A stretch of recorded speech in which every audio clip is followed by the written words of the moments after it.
de los derechos humanos en Cuba. A raíz de eso y de todos los eventos que están pasando en el bloque del este europeo, ¿cómo está la relación de Cuba con algunos países de ese bloque, especialmente Checoslovaquia, Hungría y la RDA? Modesto Cárdenas, del Partido Popular Socialista de México.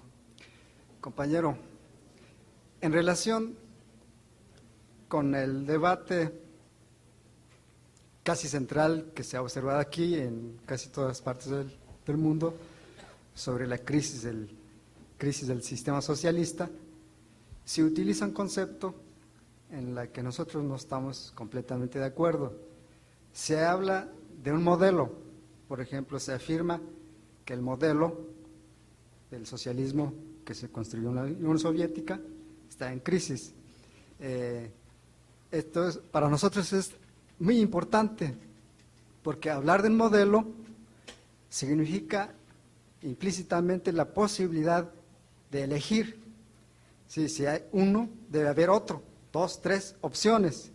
A nosotros nos parece que no es un problema de modelos, sino que la construcción del sistema socialista obedece a leyes y obedece a condiciones de un país determinado, obedece a las fuerzas políticas que la conducen, a su preparación teórica y a las posibilidades reales que se presentan en determinados momentos. Desde el punto de vista de nosotros, no hay tal modelo.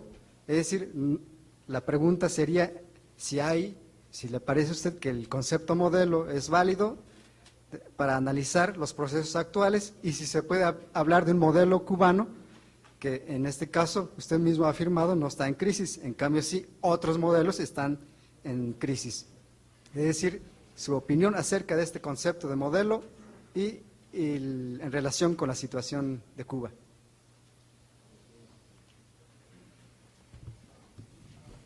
Bueno, yo quiero no hacer una pregunta, pero emitir una opinión, y una opinión que en parte es una polémica con el informe, los criterios expresados por el compañero Carlos Aldana.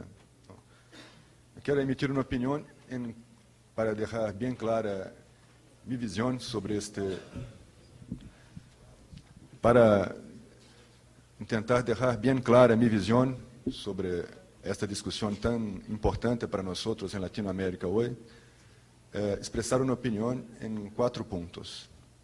Bueno, el primer punto, creo que es el punto decisivo, fundamental, la base para toda la discusión, es la convicción de que la revolución cubana, el desarrollo de la revolución en los últimos 31 años, todo lo que ha pasado, es uno de los hechos más trascendentes de la historia de Latinoamérica, más importantes, más positivos, que ha no solo tenido una importancia muy grande para Cuba, con conquistas muy importantes para su pueblo, pero que además ha inspirado generaciones de revolucionarios, de socialistas en Latinoamérica. Bueno, no voy a me extender sobre este punto, pero quiero señalar que, a mi juicio, es el fundamental.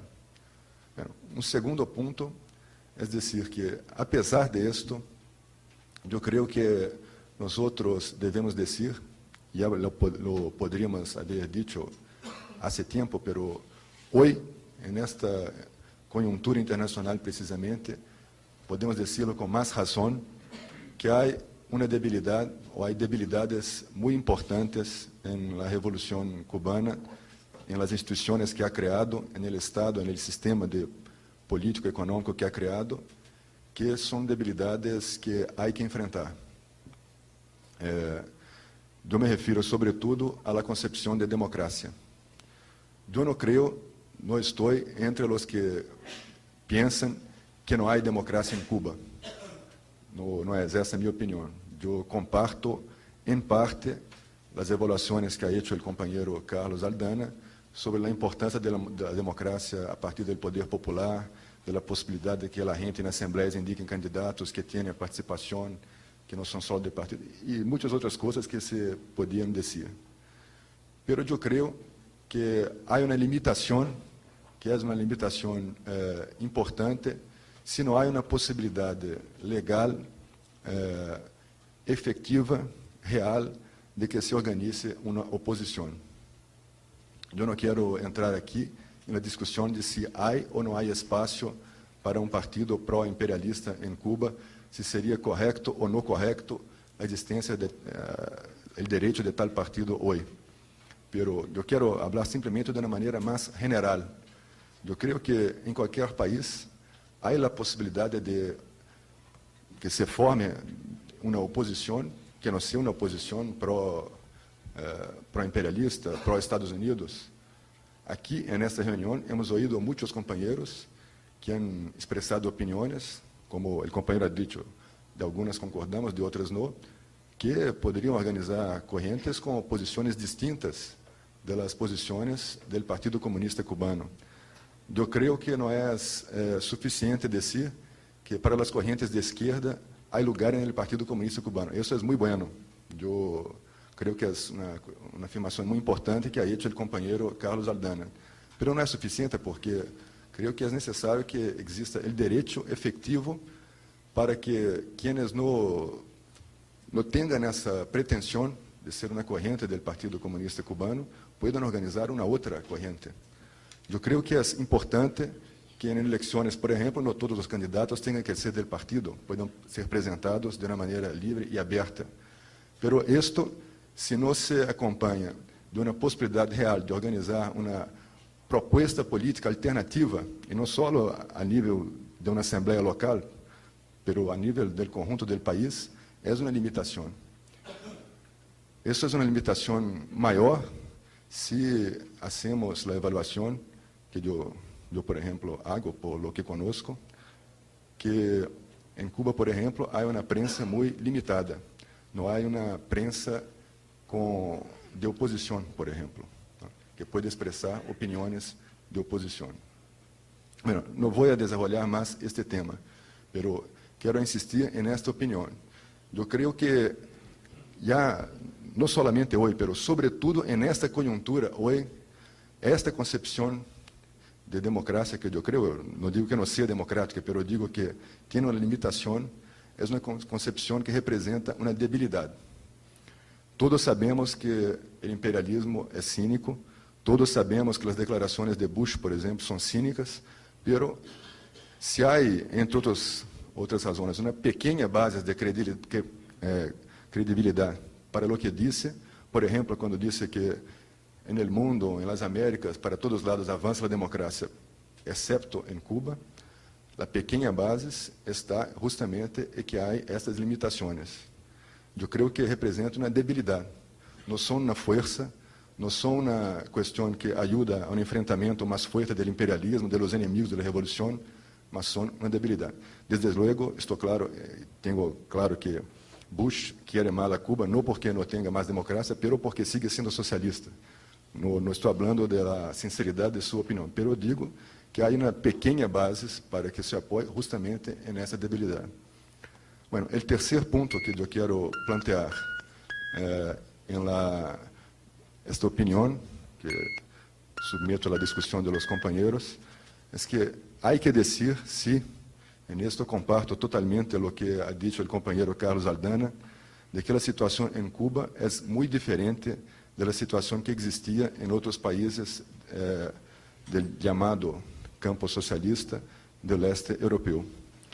Eu comparto a opinião de que não há possibilidades, por lo menos em um futuro previsível, de que se passe em Cuba algo como ha passado, por exemplo, em Rumânia, ou em Tchecoslováquia, ou em outros países.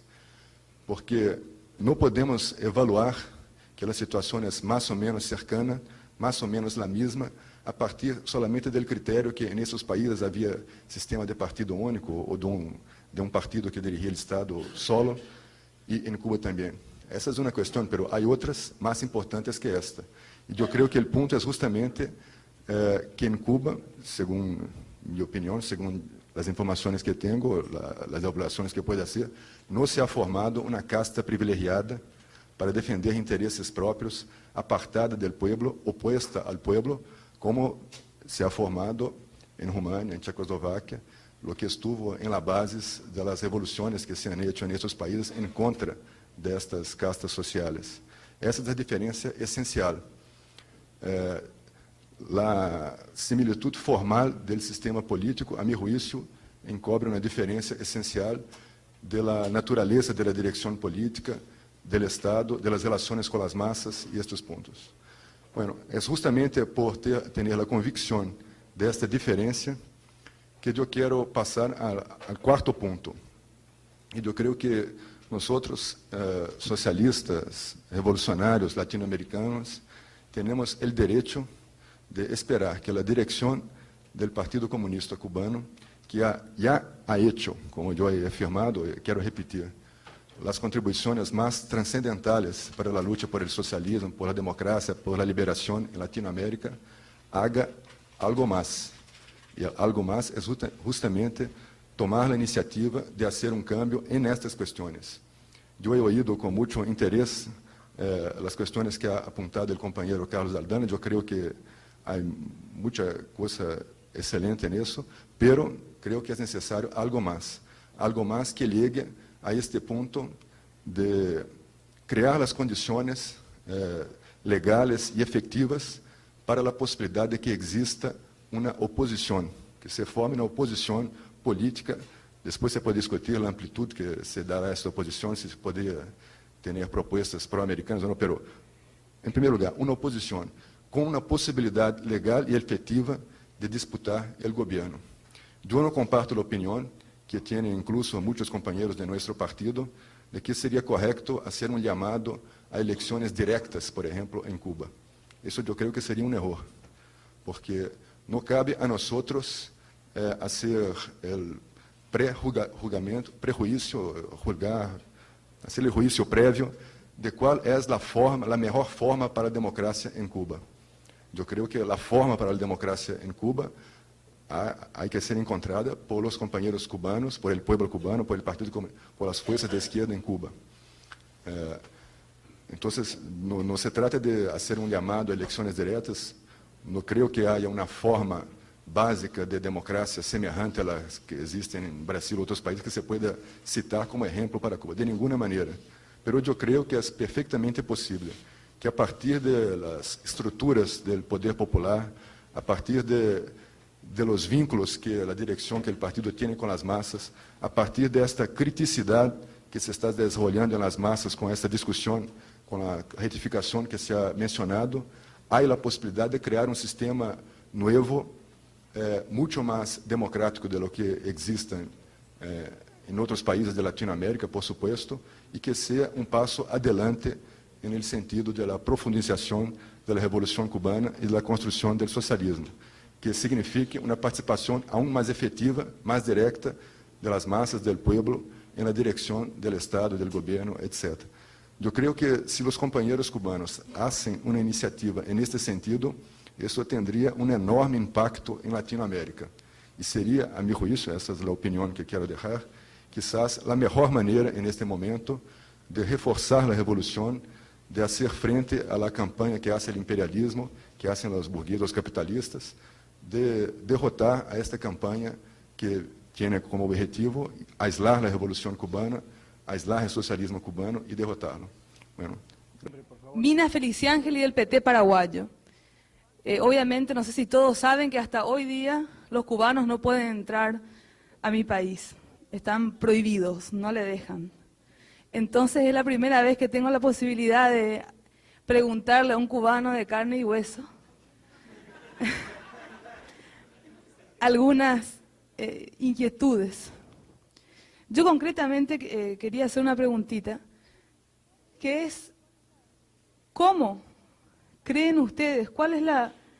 Primero quiero decir de que para muchos partidos de izquierda, movimientos de izquierda de Latinoamérica, obviamente Cuba tiene mucha autoridad, es un modelo para varios y tiene un prestigio entre varias organizaciones de izquierda.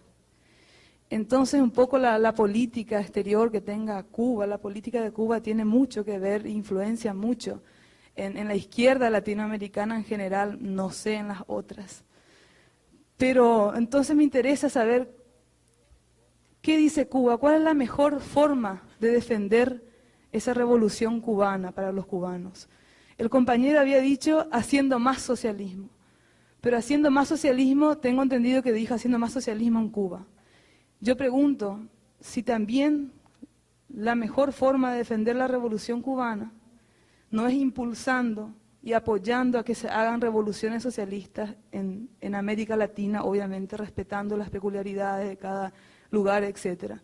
Pero si el Partido Comunista Cubano, si el gobierno cubano tiene también como política o no que una de las formas de defender la revolución cubana es impulsando y apoyando de hacer más revoluciones socialistas en América Latina.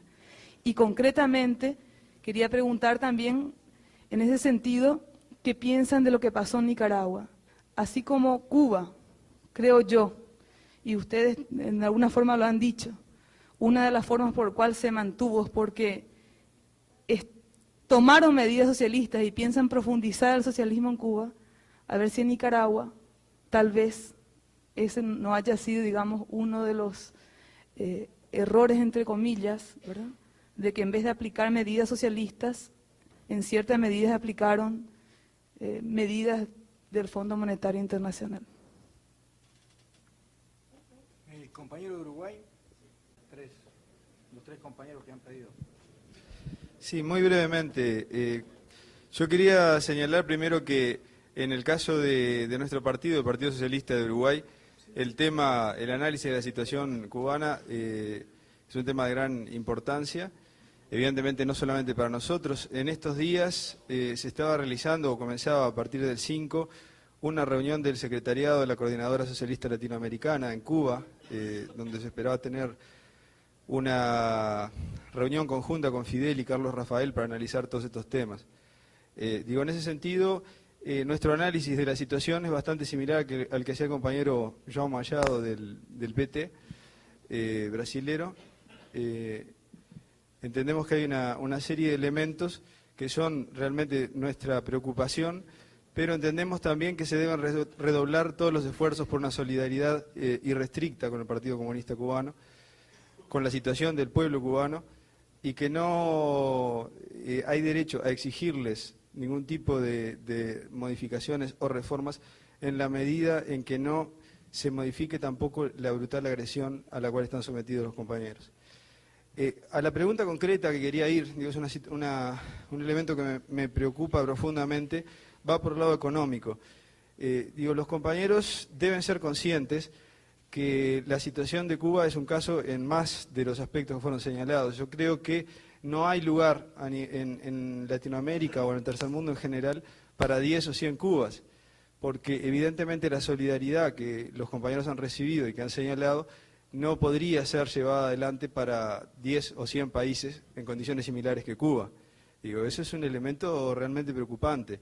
En el caso de los países del tercer mundo, inclusive en ocasiones el bloque socialista ha jugado en contra de los intereses de los países del tercer mundo. Un ejemplo concreto es el tema de la soberanía marítima, donde han votado en bloque, los países del norte frente a los países subdesarrollados. En la situación actual de Cuba, evidentemente va a haber problemas económicos, concretamente, aparte de posibles reducciones en cuanto a la ayuda, que eso es un elemento que no lo tenemos claro. Ya va a haber problemas con otros países del bloque socialista. Va a haber que buscar la manera de sustituir importaciones y sustituir tecnología. Evidentemente, eso es un tema que debe estar en el orden del día en este momento, la discusión de los comunistas cubanos, porque puede venir en un corto lapso en serios problemas a nivel de la producción, problemas de escasez, que evidentemente pueden generar también condiciones adversas a nivel de la propia opinión pública del pueblo cubano.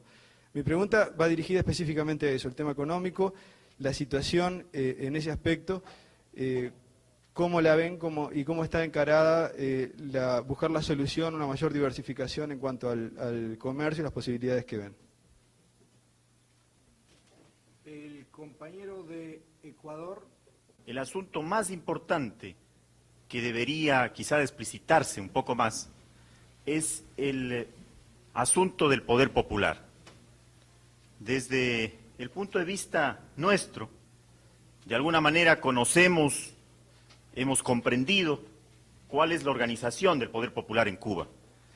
pero me parece a mí que hace falta explicitar hacia el exterior, de mejor manera, para que se comprenda el ejercicio de la democracia en Cuba.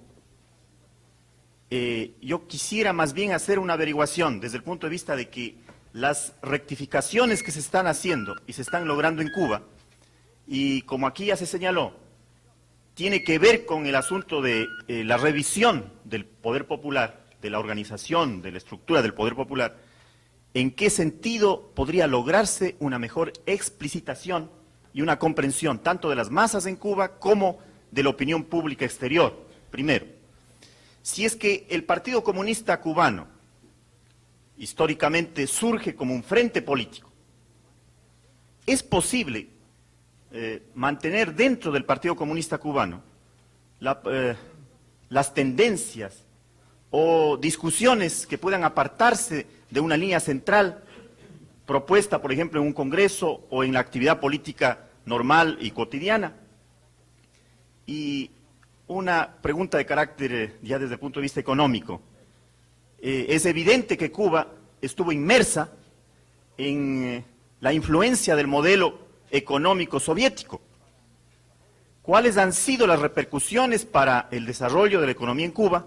Y si es que también en las rectificaciones se toma en cuenta apartarse definitivamente de esa influencia, puesto que hasta ellos están terminando con toda aquella concepción original, y hasta qué punto, en definitiva, está creándose un modelo propio de desarrollo, de construcción, de transición al socialismo en Cuba, desde el punto de vista del modelo concretamente. El compañero de Brasil. Bem, eu peço desculpas porque eu vou falar mesmo em português, devagar, despacio, esperando ser entendido. Eu fico envergonhado de falar mal espanhol. Então, qualquer trabalhador julga pelo que ele vê. E nós, militantes políticos, devemos também aprender a julgar pelo que vemos. Claro, combinando isso com uma capacidade analítica que nós temos. Mas, muitas vezes, nossas análises começam a se explicar a si mesmas e a gente cai naquilo que é a ideologia no sentido da falsificação da realidade. Eu pertenço a uma geração, que eu acho que essa sala praticamente é composta por essa geração, que despertou para a luta, ou se aprofundou a luta, vendo o exemplo da Revolução Cubana, a geração que viu os discursos de Fidel, de Che, mas uma geração que também se constrangeu quando Fidel apoiou a invasão da Tchecoslováquia, ou quando nós, aqui na fundação do PT, defendíamos o Solidariedade, como foi explicado, nós não víamos essa mesma atitude na direção do Partido Cubano. E nós procuramos aprender com o que nós vemos. A Solidariedade polonesa, me refiro. Hoje se discute o que é a perestroika e que lições nós, revolucionários na América Latina, podemos tirar dela. Que consequências ela traz para nós na América Latina? O que nós vemos como perestroika na América Latina? Não os discursos daqueles que defenderam todas as políticas dos governos soviéticos, quaisquer que eles fossem. Não isso. Mas os companheiros cubanos. Que consequências práticas lhes traz a perestroika? Cuba pensou apoiar-se para construir o socialismo, foi toda essa explicação, numa cooperação estreita com a União Soviética e com os países do leste mais amplamente. Talvez mais nisso do que em qualquer outra coisa, no plano internacional, bem entendido. Mas e agora? Não há lugar para um Gorbachev no Caribe. Nos planos mais delirantes do Bush, não há lugar para um Gorbachev em Cuba. A integração que o Bush acaba de anunciar, ou se chamada Iniciativa para as Américas, é uma iniciativa contra Cuba. A agressão ao Panamá nós sabemos, prepara o terreno para uma agressão a Cuba. O intervencionismo aberto ou velado no processo eleitoral nicaragüense preparava um isolamento que tem como objetivo Cuba. Não é uma coincidência que, semanas após a invasão do Panamá, se esboce um bloqueio da costa naval da Colômbia e, uma semana, se eu não me engano, depois, se metralhe um pesqueiro cubano em águas internacionais, pretextando, como sempre, combate ao tráfico de droga. Na realidade, é a pressão, é o cerco, é uma ameaça que é real contra Cuba. Porque, como eu sinto, eu acho, não há lugar para um Gorbachev no Caribe, no esquema da colaboração, ou da ordem, enfim, da estabilização. Não há lugar para isso. Os nicaragüenses, os companheiros nicaragüenses, que não estão presentes para que a gente possa discutir hoje com eles, sofreram também essas consequências. O companheiro fez uma menção, eu quero crer que ele não se referia a outra coisa, fez uma menção às incertezas, à incertidumbre, né? Ou seja, a possibilidade de um corte brusco do fornecimento de combustível. E nos disse que a direção cubana tem um plano de emergência. Esse plano de emergência, eu acho que deve nos inquietar a todos. Não, independente do fato de não habitarmos território cubano, provavelmente não vai faltar combustível para os nossos transportes aqui no Brasil, mas o problema é que é uma derrota, um isolamento, e, em consequência, uma crise, uma hipotética intervenção, ou uma convulsão, ou seja lá que forma for de intervenção americana, seria uma agressão contra nós todos. E, diferentemente do que se passou na Romênia, diferentemente do que vai se passar na China, Ceausescu e Deng Xiaoping pertencem a outra categoria política. E nós sentiríamos uma derrota que seria uma derrota do movimento operário, de todos os socialistas do continente. E nós sabemos que a União Soviética, nos primórdios, resistiu, de certa maneira, venceu mesmo, um bloqueio poderoso à época. É verdade que numa situação histórica diferente, numa situação onde ela podia contar, a União Soviética de então, com uma organização internacional, mas que se apoiou efetivamente na luta dos trabalhadores em vários países, em particular da Europa, para paralisar e frear a intervenção militar dos exércitos. Uma agressão norte-americana a Cuba só poderia ser vitoriosa com o respaldo, entre outros, dos governos dos nossos continentes. Isso é claro.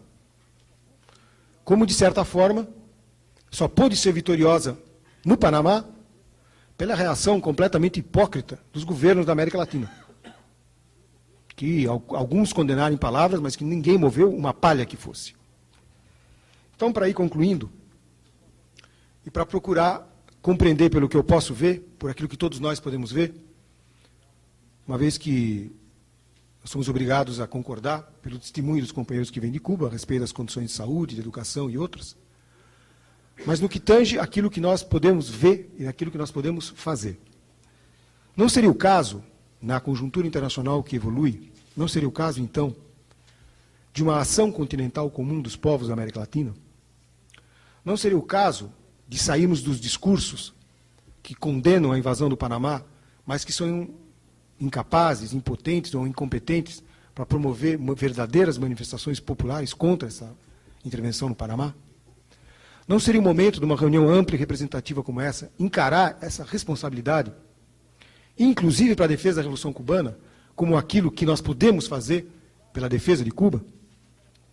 Não seria o caso de, em torno daquela que é uma questão que nos une, que é a questão da dívida, para além da condenação, encararmos uma ação prática capaz de derrotá-la, ou de, no mínimo, de imediato mostrar ao imperialismo que o internacionalismo vive pelo menos na América Latina, na ação prática dos militantes das forças de esquerda?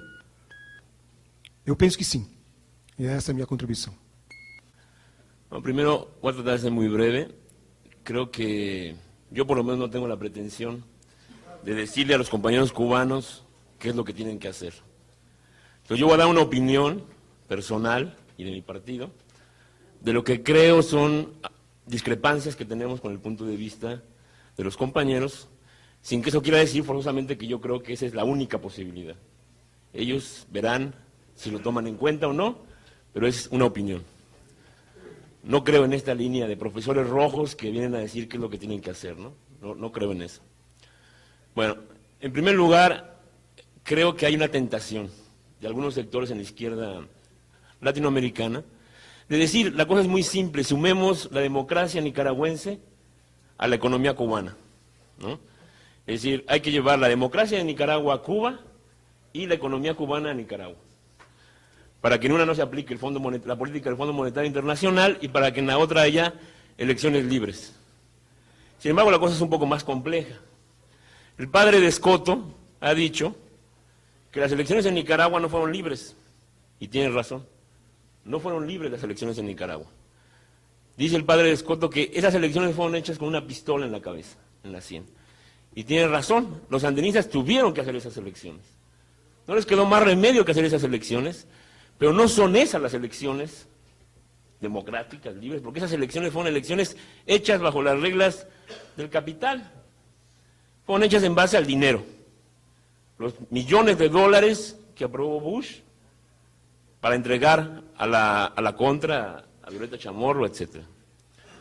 Al mismo tiempo, pues hay que analizar más, quizá lo podamos hacer mañana, sobre por qué los sandinistas tuvieron que aplicar esas medidas económicas. No estamos hablando, yo creo, de ese tipo de democracia. Yo no creo que en Cuba sea necesario hacer elecciones como en Nicaragua.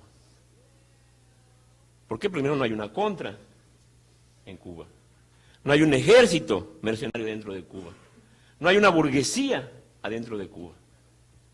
Entonces yo digo, incluso de una manera, vamos a decir, más clara, hay más posibilidades de ejercer otro tipo de democracia que la de Nicaragua. Porque no hay esas condiciones tan negativas como había en Nicaragua. Porque la Revolución Cubana ha tenido mucho más éxito, también ha tenido más tiempo para hacer varias cosas. Entonces, yo creo que nadie le puede pedir a Cuba que haga elecciones como en Nicaragua, eso sería un grave error. Aceptar 10 millones de dólares que vengan del Pentágono a un partido en Cuba, pues claro que no. Pero creo que sí es posible plantear la idea de que haya pluripartidismo. No creo que forzosamente van a ser partidos proimperialistas. Creo que por lo menos lo que tiene que haber es la posibilidad de que haya más partidos. A lo mejor nadie quiere organizarlos. A lo mejor ustedes tienen razón y la gente se identifica, el pueblo, con esa vanguardia. A lo mejor eso sucede, pero por lo menos que haya la posibilidad, que sea estatuida la posibilidad de que haya otro partido. Y creo que eso le daría mucha solidez a la Revolución Cubana, porque eso eliminaría todas esas cartas de Octavio Paz y toda esta gente, ¿no?, que sí tienen efecto en sectores de la población en América Latina. Entonces yo creo que sería conveniente, es mi opinión, que hay más posibilidades de hacer la democracia en Cuba que lo que había en Nicaragua, porque no hay esa situación de guerra tan terrible como la que existió en Nicaragua. Y claro, esto, desde mi opinión, lleva a otro problema, que efectivamente tiene que ver con una idea de que yo creo que todos esos pensamientos dogmáticos, sectarios, etcétera, del marxismo como una presentación súper violenta, etcétera, creo que cada vez más van a ser un lado. Y yo quiero decir una idea. Yo creo que a nivel del marxismo, a nivel del pensamiento marxista, no le tenemos miedo a las ideas. No le tenemos ningún miedo a ideas diferentes, porque nosotros estamos convencidos en el terreno del marxismo que a nivel de las ideas tenemos mayor posibilidad de convencer. Si a las ideas le juntan un fusil, se le responde con un fusil. Pero si es a nivel de ideas, no le tenemos miedo a nadie en el terreno del debate ideológico, a nadie. Sea procapitalista, proimperialista, no le tenemos miedo porque estamos convencidos de lo que estamos diciendo. Estamos convencidos de lo que estamos haciendo. Y para mí este planteamiento democrático es fundamental a defender en todos lados. Compañero, yo quisiera hacer una... Indique nombre. José Carlos Bayón, de la Unidad Democrática Popular del Perú. Yo quisiera hacer una pregunta muy concreta sobre un problema económico, dado que muchos de los problemas políticos ya estaban planteados y no valdría la pena retirarlo. La pregunta es bien específica, porque creo además que mejor es ir resolviendo problemas específicos, porque eso nos ayuda a clarificar los problemas más generales y no perdernos en ellos. Y es respecto a una cuestión económica. Una de las razones o justificaciones que se ha dado para los cambios que se han operado o que se están operando en la Unión Soviética, en Europa del Este y en China, es de que la economía planificada, centralizada, socialista, ha sido una de las causas del estancamiento económico que se ha visto en estos países, por lo menos en los últimos 7 años aproximadamente. Hay cifras, de hecho, que respaldan esto, que efectivamente en estos países empezó a operar un estancamiento económico. Pero de esto se le echa la culpa a la planificación centralizada socialista, ¿no? Y se argumenta esto para volver a lo que parece estar hoy día de moda, la economía de mercado, como una fuente de desarrollo de la productividad del trabajo. Pero acá tenemos un ejemplo interesante, me parece, que nos permitiría clarificar. En Cuba hemos tenido una economía planificada, centralizada, y según los datos de la propia CEPAL, el índice de crecimiento económico en la última década es posiblemente el más alto en América Latina. Yo me preguntaría, o tenemos también un ejemplo para que no me digan, bueno, es que es muy diferente acá, el caso de Nicaragua, donde creo que una de las principales características que contuvo el proceso de socialización, incluso he oído acá a un compañero decir, en Cuba se socializó y se centralizó demasiado, ¿no? Pero uno de los argumentos que yo he oído en algunas ocasiones, que en Nicaragua pues no se iba a cometer el error de centralizar y planificar todo tan rápido. Y el resultado no fue el crecimiento económico. Entonces creo que estos efectos son demostrativos porque se está atacando el corazón del socialismo, que es lo de la economía planificada. Entonces acá tendríamos un argumento interesante. Tenemos un caso de economía planificada donde hay un alto índice de crecimiento económico.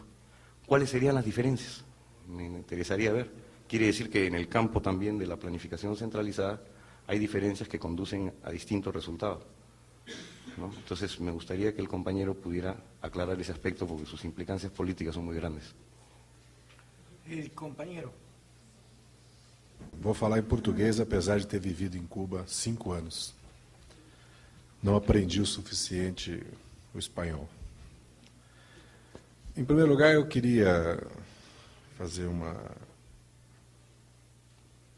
colocação que nós estamos discutindo os problemas de Cuba e do Partido Comunista Cubano, mas nós sabemos,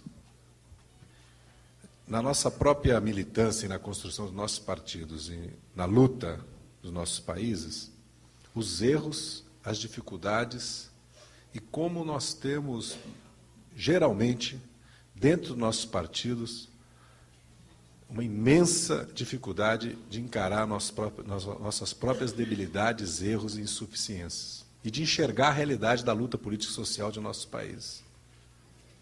Esse é um fenômeno que eu acredito que atinge os processos políticos e os dirigentes partidários e faz parte de uma tradição cultural e política que nós temos na América Latina. Porque, de certa maneira, eu perdi uma pequena parte da intervenção do companheiro, por uma questão familiar, mas lendo, não o chamamento ao 4º Congresso, mas um escrito, de um caderno sobre economia, caderno de nossa América, um escrito de um companheiro, se não me engano, de um centro de economia, eu vejo que o próprio chamamento é mais crítico do que a intervenção que eu ouvi na segunda parte. Porque o que sempre me impressionou nas revoluções é que elas, depois de feitas, já que elas devolvem a dignidade e devolvem o poder ao povo, em nome da revolução se podem cometer os crimes mais bárbaros. Porque mesmo assim, durante muitas décadas, o povo continua apoiando a revolução. Isso sempre me chamou a atenção.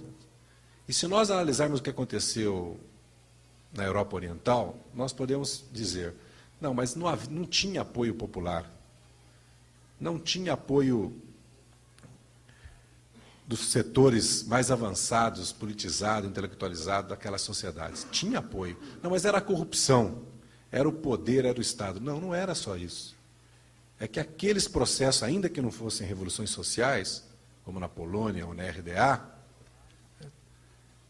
transformaram naquele período o nível de vida, a relação social daqueles povos, e durante um período, aquelas transformações, aqueles governos, mesmo governos que eram uma extensão, às vezes, do Partido Comunista da União Soviética, muitas vezes sustentado pela presença do exército soviético, ganharam legitimidade. Então, o que eu pergunto é o seguinte: o que dá legitimidade à Revolução Cubana? Fidel Castro, o Partido Comunista Cubano, ou há um Estado organizado democrático e há um povo organizado democraticamente que sustentam e dão legitimidade a essa revolução? Ou é a própria ideia da revolução em 59 e a força histórica que ela tem? Mas até quando dura a força histórica de uma revolução e até quando duram os dirigentes que fizeram essa revolução? Então, o que me preocupa, e acho que a questão de fundo que os cubanos vão ter que enfrentar nos próximos 10, 20 anos é o seguinte: em Cuba tem que existir um parlamento democrático. E o povo tem que votar nos delegados do parlamento, e o parlamento tem que governar, e não o partido governar. Essa é a questão de fundo. O partido tem que ganhar as eleições, e o povo tem que governar através do parlamento e do poder popular, direto, que controla a produção, coisa que não acontece no capitalismo, e que controla o governo e pode destruir o governo, independente do partido, ou não. O partido define as prioridades, define a política econômica, o partido dirige o Estado. Essas são duas concepções, dentro do pensamento do movimento socialista. Ou é uma transição de uma posição para outra, dentro do processo revolucionário. Por quê? O governo revolucionário, por isso que quando se diz ditadura do proletariado, ou governo revolucionário, a ideia de ditadura do proletariado ela é incompatível com a democracia, porque sem legalidade, a ideia de ditadura é que não há lei, não há constituição. O que há é o governo revolucionário, há o terror, que é necessário e é instalado na ruptura revolucionária. Disso nós não temos dúvida. Agora, tem que haver legalidade, tem que haver separação do Estado do partido, tem que haver leis e tem que haver um sistema de consulta e de decisão. Esse sistema de consulta e decisão tem que ser organizado numa concepção de Estado socialista democrático que nós não recebemos do marxismo-leninismo, porque não foi desenvolvido pelo marxismo-leninismo. E não corresponde à Primeira Guerra Mundial, ao século se iniciando, a situação econômica, política e social que nós vivemos. E a questão da oposição, da existência de outros partidos políticos, está ligado à questão do debate político-teórico, do desenvolvimento das ciências sociais e humanas na universidade, no partido, na sociedade, e da democratização dos meios de comunicação. Porque não haverá oposição nem dentro do partido, nem no movimento social, se não houver liberdade de crítica e de manifestação da opinião através da imprensa e da universidade. Porque como o centro da vida política no socialismo e a Revolução Cubana transformou Cuba num paraíso comparado com a América Latina, em vários sentidos e nesse também, existe cultura em Cuba, porque grande parte... Cada 3 cubanos, talvez 4 estejam estudando hoje. Não sei se é esse o dado. A questão da liberdade de crítica e de debate na universidade é fundamental. E o próprio chamamento reconhece que nossas ciências sociais e humanas, debilitadas no passado por falta de um autêntico debate científico e da tendência de copiar e repetir supostas verdades estabelecidas por outros, está chamada a ressurgir com força e fazer sentir seu papel na investigação, no conhecimento e na transformação de nossas realidades sociais. Então, eu quero fazer essas afirmações, evidentemente, lembrando que eu falei que eu acredito que os nossos partidos têm mais debilidades, mais problemas, e enfrentam crises muito maiores que as que enfrentam a Revolução Cubana, porque eles fizeram uma revolução, estão no poder e enfrentam o imperialismo norte-americano. Segunda questão que eu quero colocar é a seguinte. O problema do crescimento da economia cubana está relacionado com o campo socialista que existia sob a hegemonia da União Soviética, geopolítica e militar, certo? E econômica, e fonte de abastecimento de tecnologia, fonte de abastecimento de importantes matérias-primas de energia, e que subsidiava grande parte da economia socialista, inclusive da economia cubana. Se esse crescimento existiu, com base nas transformações socialistas que foram feitas em Cuba, com base no trabalho que o povo cubano fez, com base na nova divisão que houve do trabalho em Cuba, inclusive com base no desenvolvimento tecnológico e do impulso revolucionário que existiu em Cuba, e do trabalho do povo cubano, que se não fosse o esforço militar, não fosse o bloqueio norte-americano, viveria hoje como uma das economias mais desenvolvidas e um nível de vida maiores que existe na face da Terra, comparado com países desenvolvidos. Essa é uma verdade também. Mas há um problema. A economia cubana copiou grande parte do modelo de planificação, de organização empresarial e de desenvolvimento da União Soviética. E ela agora tem os laços cortados com a União Soviética, inclusive de abastecimento de matérias-primas, de energia e de tecnologia. Não porque os soviéticos o queiram, porque não foi isso que eles manifestaram agora em 1990 nos acordos, mas porque a situação na União Soviética só vai se agravar. E pode haver guerra civil na União Soviética. E pode haver um desmantelamento, inclusive, da estrutura estatal, como ela é hoje na União Soviética. Pode existir só a Rússia daqui a 5 anos, e não as 15 repúblicas. Então, o que eu pergunto é o seguinte: qual é a estratégia de desenvolvimento econômico que Cuba terá? Eu sei que essa é uma pergunta que pode até parecer ridícula, porque não depende de Cuba só isso, e sim da agressão norte-americana. Se houvesse uma revolução no México ou no Brasil, e essa história é velha, se houvesse uma revolução na Alemanha também, outra teria sido a história. Mas o que eu quero dizer é o seguinte: o que está colocado para Cuba hoje é uma tarefa quase impossível, e que eu acho que a direção da Revolução Cubana tem sabido responder, porque segurou a situação de Cuba de 89 e 90, que não é fácil para nenhum país, porque nós sabemos o que significa a crise econômica internacional quando bate nos nossos países. E a crise econômica internacional já bateu pela 3ª vez em Cuba nesses últimos 15 anos, porque Cuba foi afetada pela crise do petróleo e da dívida também.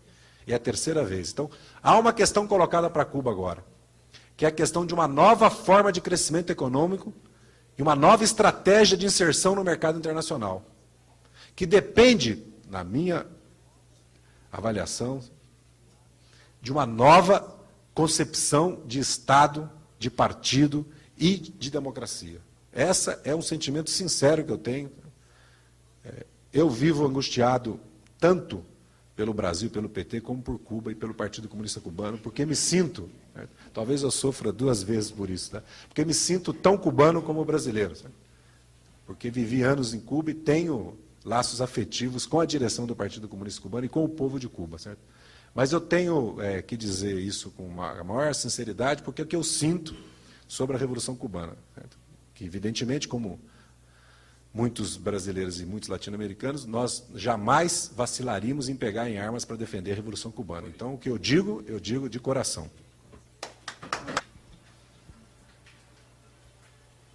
Efectivamente, tal vez en mi exposición fui menos autocrítico o menos crítico de lo que es el texto del llamamiento al 4º Congreso del partido. Nosotros pretendemos que todos ustedes se lleven una copia. Dije que hemos iniciado un debate nacional donde todo está abierto a escrutinio. El partido, el Estado, el poder popular, algunos problemas de nuestra sociedad que en el llamamiento están expuestos de manera explícita, como son ciertas manifestaciones de simulación y de doble moral. De ese modo está explícito en el llamamiento.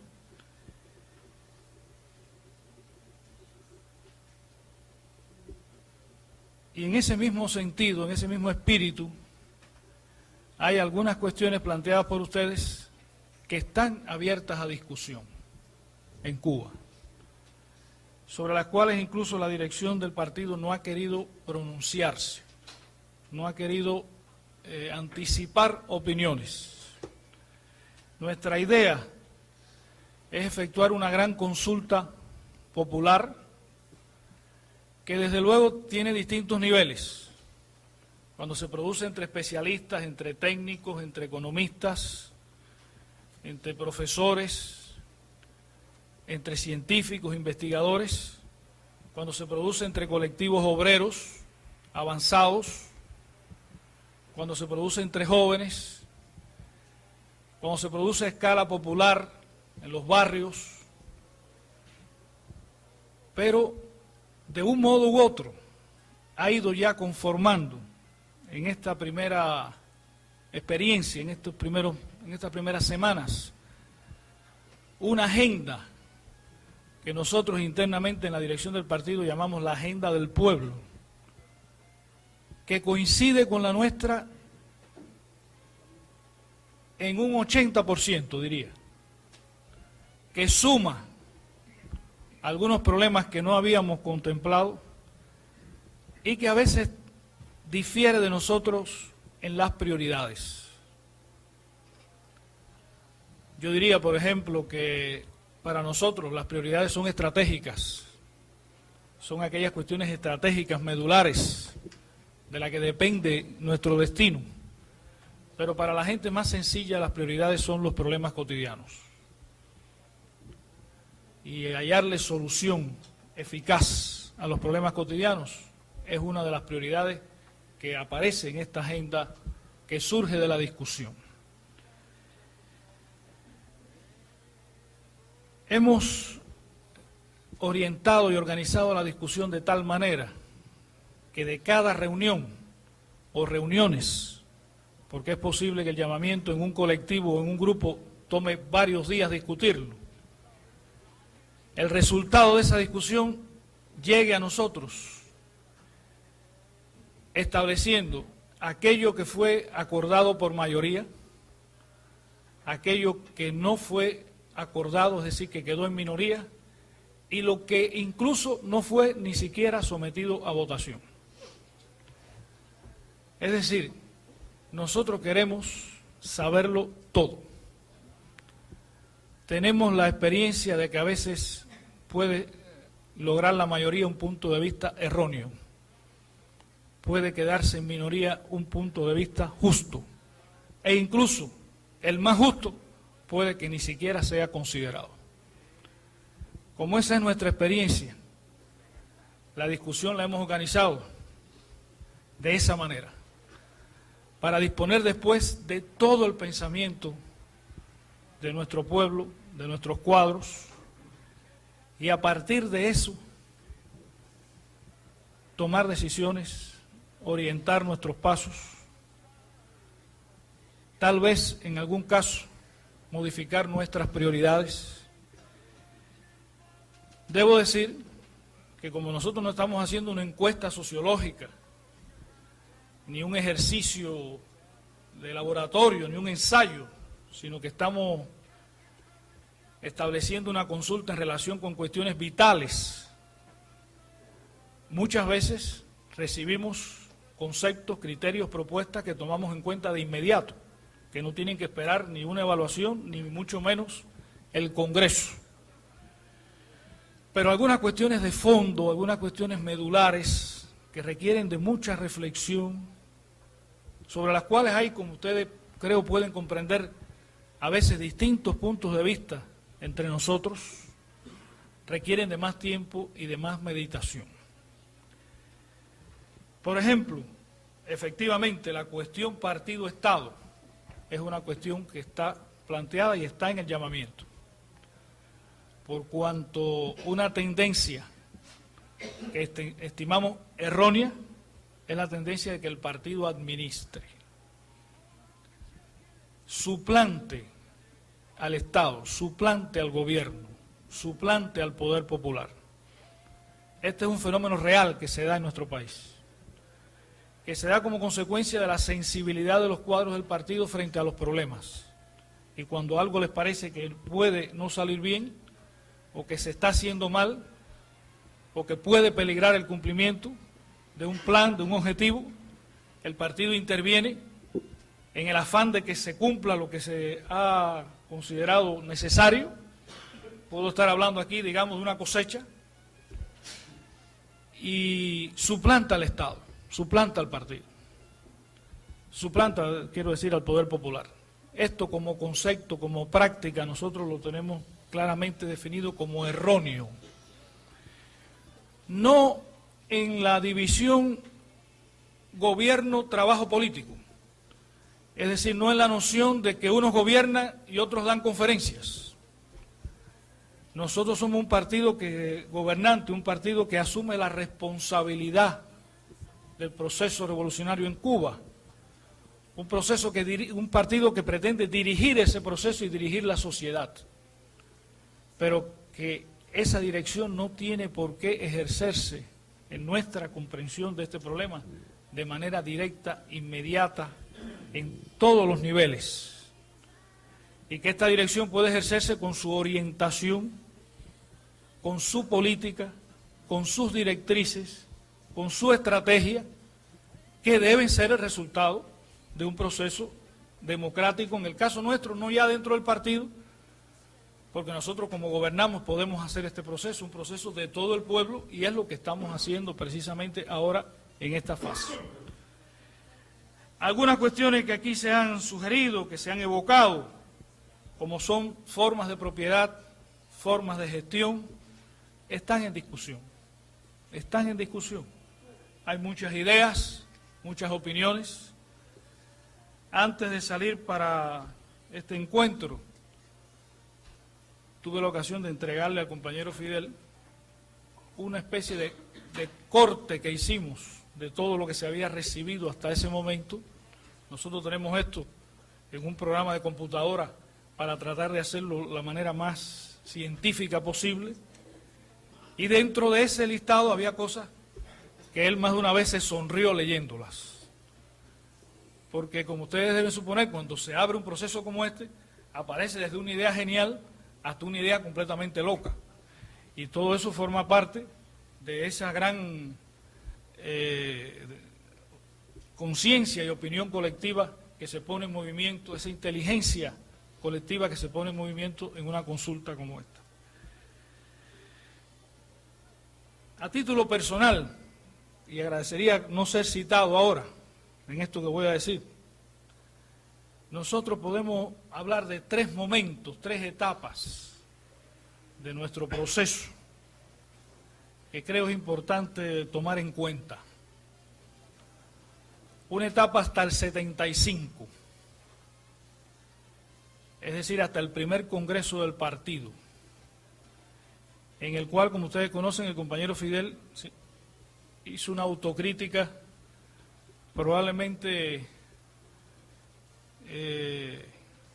sin precedentes por su humildad respecto a todo un periodo en el que nosotros hemos conceptuado como de idealismo, en el que pretendimos alcanzar objetivos que no había realmente fundamento económico material para lograrlos, en que le suponíamos a la gran masa una conciencia que realmente no tenía, que confundimos a la parte avanzada de la población con todo el pueblo y pretendimos regir la sociedad y la organización de la producción y la retribución por el comportamiento de esa gran masa y no por el comportamiento del pueblo, mejor dicho, de esa parte avanzada y no por el comportamiento de todo el pueblo. A partir de ese momento, a partir del primer congreso del partido, es que se inicia nuestro esfuerzo, este esfuerzo al que se hacía alusión aquí ahora en el último momento por el compañero Eliseo, el esfuerzo de institucionalización de nuestra sociedad. Es decir, a partir de la conciencia de que efectivamente la revolución necesitaba legitimarse institucionalmente. Y esta es la etapa que, repito, estoy hablando a título personal, pudiéramos definir como de mimetismo. Porque esta es la etapa en que nosotros más copiamos. Fidel ha dicho que copiamos demasiado bien lo malo y copiamos mal lo bueno. Es decir, fuimos pésimos copiadores.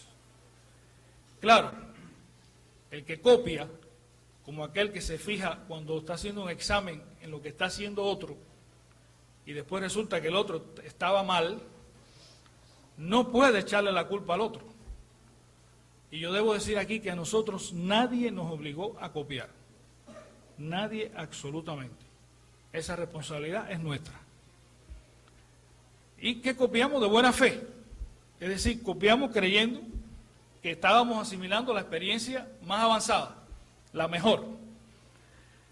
A mí me parece irrelevante la discusión si había o no modelo. Eso que es obvio. No solo lo había, sino se exportaba. Se exportaba y muchas cosas se condicionaron. Eran orgánicas. Si se asumía o se asimilaba una determinada colaboración, etcétera, todo eso venía formando parte de una estructura que condicionaba muchas cosas. Así creo que eso es irrelevante. Copiamos muchas cosas. Y copiamos, sobre todo, un sistema de dirección y planificación de la economía que es el que en determinado momento ha sido sometido a crítica por la perestroika, con una diferencia muy importante. Y es el momento en que, de cierto modo, nuestros caminos se bifurcan respecto a esta experiencia que tiene lugar ahora, o intenta llevarse a cabo ahora, en la Unión Soviética. Y es que nosotros creemos que al sistema de dirección planificada de la economía se le han atribuido todas las culpas, todos los errores, el origen de todos los disparates. Y nosotros pensamos que de forma centralizada se puede planificar mal